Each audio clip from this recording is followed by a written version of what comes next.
जा ई तो टूट गई। पुत्र गणेश जी पिताश्री। एकरा के साइड में धो दो ना तो तहर मम्मी देखी है तो खिसियाए लगी है। हम दोसर लेके आवतनी। अवश्य।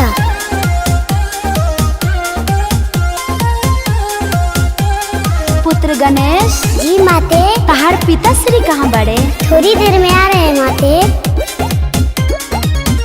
अरे जटा साफ करे ले जहिया ए बाबू तोड़ देले नए कहिया। अरे हम तो परेशान हो गइल बानी इनका से। अरे जटा साफ करे ले जहिया ए बाबू तोड़ देले नए कहिया। मम्मी तोहार खिसियाइल बाड़ी पापा से कही दा बबुआ बने। किया वाला बैठा गौरा हो देवी झारा दी लामी लामी केस। किया वाला बैठा गौरा हो देवी झारा दी लामी लामी केस। ई सब नाशा करावता। नासा छोड़ दीजिए पिताश्री।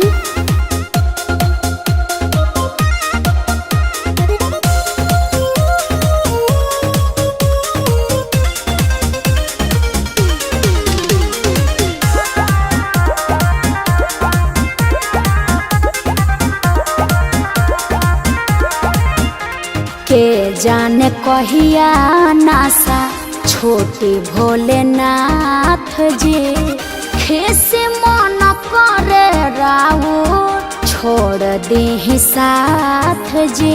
अरे ना प्रिय सुनी गहुरा जी यही से नरुसल करी खिसिया ही जानी हमरा और पौआ पड़ी।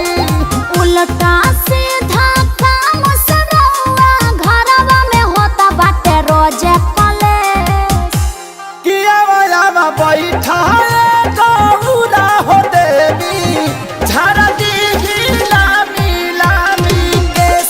किया वाला बैठा गहुरा हो देवी झारा दी लामी लामी केस।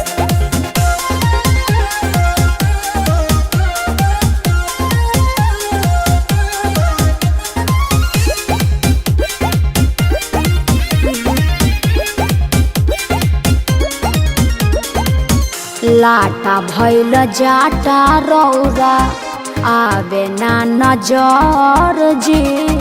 साल भर में सावन महीना नहाने देव घर जी। तो एगो को कही टूटल तार